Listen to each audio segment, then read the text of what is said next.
Halo, Assalamualaikum warahmatullahi wabarakatuh. Ketemu lagi dengan saya Datu Pandan. Masih konten tentang batu akik pandan. Tema kali ini adalah menjawab pertanyaan-pertanyaan teman-teman semua di channel YouTube saya. Ketika saya menjawab pertanyaan teman-teman semua, ini sesuai dengan keilmuan yang ada di saya. Bukan karena saya lebih pandai dari teman-teman tentang batu akik pandan, tetapi yang saya lakukan adalah berusaha membagi ilmu batu akik pandan yang ada di saya. Dan semoga ini bermanfaat buat teman-teman semua.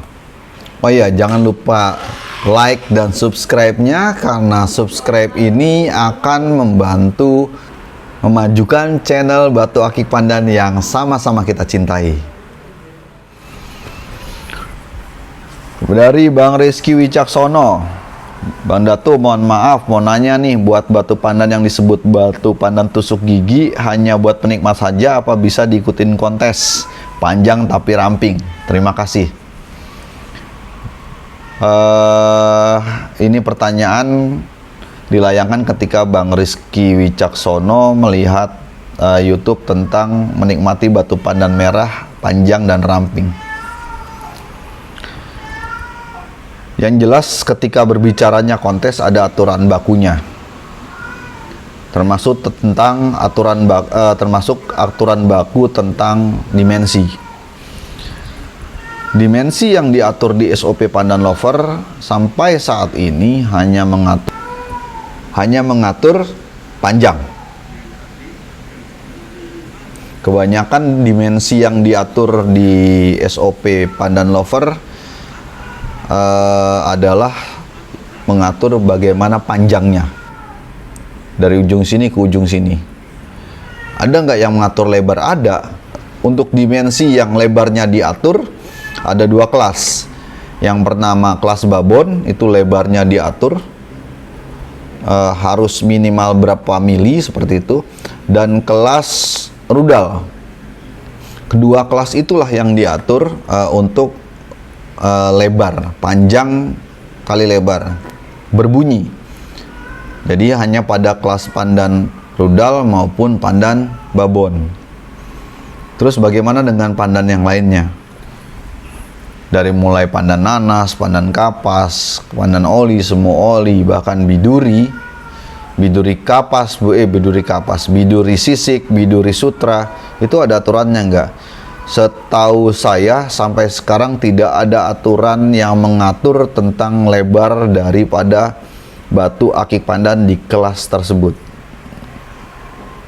Sehingga pandan-pandan yang lebarnya minimalis seperti tusuk gigi, kalau saya sampaikan, itu masih bisa ikut. Masih bisa ikut untuk ikut lomba di batu akik pandan. Ada kelebihan dan ada kekurangan. Kelebihannya apa? Untuk batu-batu yang lebarnya tidak begitu, yang lebarnya tidak begitu besar untuk bisa ikut dalam kontes batu akik pandan. Kelas kapas, kelas oli, semu oli, biduri sutra, biduri sisik. Yang lebih sering kelihatan batu-batu yang seperti tusuk gigi, yang ramping sekali itu ya biduri sisik dan biduri sutra. Karena dia memainkan fenomena.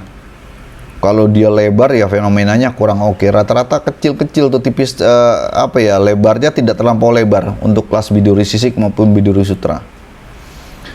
Kelebihannya di situ, membuka celah yang lebih lebar untuk banyak batu ikut dalam kontes di batu akik pandan. Kelemahannya adalah yang sudah terjadi di kelas-kelas seperti biduri sutra, itu batunya jadi kecil-kecil banget. Jadi bukan kecil ya, jadi nggak lebar lah seperti itu. Tersetting tidak lebar karena memang ngejar fenomenanya. Dan bisa jadi juga suatu saat kayak batu pandan kapas, semu oli atau apalah gitu kelasnya, itu ketika dia tidak perfect di satu sisi akan dipapras lumayan ramping. lamping sekali seperti itu. Dari penampilan yang nggak enak kalau buat saya gitu. Tapi dari SOP masuk, dan mungkin ini yang harus dipikirkan juga ke depannya. Apakah akan ada pengaturan tentang lebar dari batu akik pandan ketika dia mengikuti SOP kontes seperti itu. Yang jelas jawabannya, batu pandan yang lebar, yang tidak begitu lebar atau seperti tusuk gigi ini panjang dan ramping bisa ikut dalam kontes batu akik pandan, karena belum ada aturan secara dimensi lebar. Tidak ada aturan secara lebarnya dimensi itu kecuali untuk batu pandan babon maupun batu pandan rudal. Dari akun Kaila Latifah, saya manggilnya mungkin Mbak kali ya, Mbak Kaila Latifah. Walaupun saya yakin, walaupun saya juga bingung, ini pencinta pandan yang wanita atau abang yang pecinta pandan tapi menggunakan akun istrinya atau adiknya atau temannya. Oke, dari Mbak Kaila Latifah. Om, pandan nanas bisa jadi merah kagak Om?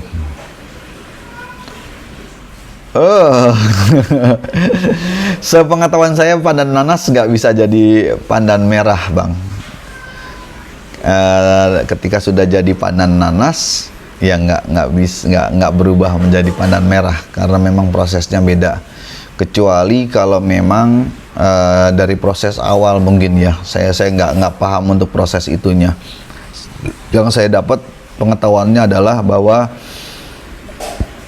melalui proses heat, awalnya pandan nanas atau pandan yang sudah kemerahan orange lah katakan seperti itu, melalui proses heat dia menjadi warnanya dinaikkan dengan proses pemanasan menjadi pandan merah, atau dikuatkanlah warnanya menjadi pandan merah. Sah nggak? Sah saja menurut saya. Jadi, dan yang perlu diketahui adalah di luar negeri sekalipun ataupun di Thailand sekalipun, proses heat juga dilakukan untuk beberapa batu. Jadi kalau melihat batu-batu permata yang saya pernah baca, katakanlah ruby ataupun safir, itu dia sebenarnya yang gridnya kurang oke, itu warnanya juga bukan warna-warna yang secara saturasi warna lebih kental. Jadi saturasi warna ini warna hijau-hijau banget gitu. Mungkin hijaunya sebenarnya pucat gitu katakanlah, atau merah jambunya itu pucat. Nah, untuk menaikkan, untuk menjadikan dia menjadi lebih bagus, lebih bisa menjual, itu bagaimana? Salah satu prosesnya adalah heat. Dan itu termasuk proses yang dijalani bukan hanya di negara kita, tapi di negara luar untuk memproses batunya. Proses yang lain apa? Kadang-kadang begini, ada proses yang namanya glass field.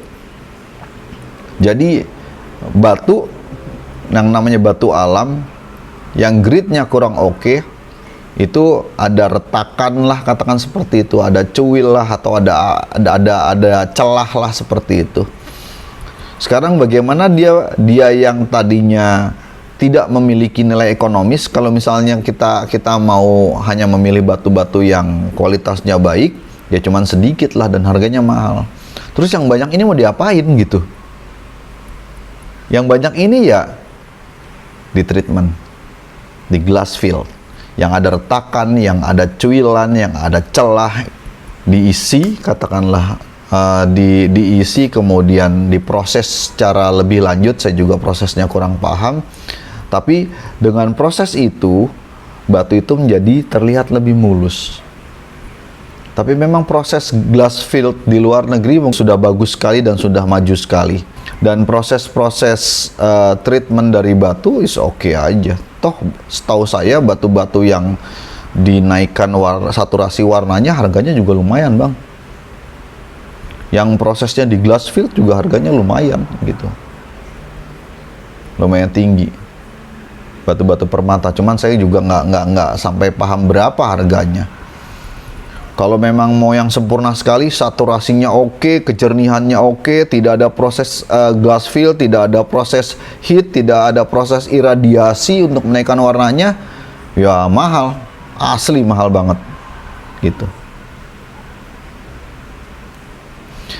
Maka dari itu, bagaimana dengan pandan? Oke, no problem kalau buat saya ketika dilakukan heat untuk menaikkan warnanya menjadi merah, oke. Buat saya itu adalah kreativitas anak bangsa untuk memanfaatkan batu-batu katakanlah yang tadinya memiliki nilai ekonomis yang kurang menjadi memiliki nilai ekonomis yang tinggi. Buat saya itu kreativitas anak bangsa. Seperti bagaimana kreativitas anak bangsa teman-teman Pandan yang merawat batu akik pandannya dari kapas menjadi semu lumut, menjadi lumut lawas. Baik itu dengan cara dipakai terus-terusan dengan proses yang panjang ataupun katakanlah dengan proses yang lebih cepat. Buat saya itu adalah kreativitas anak bangsa. Toh nggak semudah seperti membalikan telapak tangan untuk katakanlah merawat batu kapas menjadi semu lumut. Nggak semudah membalikan telapak tangan. Perlu proses yang begitu panjang dari kapas untuk menjadi lumut lawas. Sebenarnya itu proses harus dihargai karena memang itu saya bilang kembali kreativitas anak bangsa dan prosesnya lama sekali. Mungkin itu yang bisa saya berikan atas pertanyaan Mbak Kaila Latifah. Terima kasih. Oke, demikian dulu. Semoga ini bermanfaat dan jangan lupa subscribe-nya karena subscribe teman-teman akan memajukan channel tentang batu akik pandan dan lebih memasyarakatkan batu akik pandan. Semoga ini bermanfaat. Wabillahi taufiq wal hidayah. Wassalamualaikum warahmatullahi wabarakatuh. Salam pandan selalu dicari.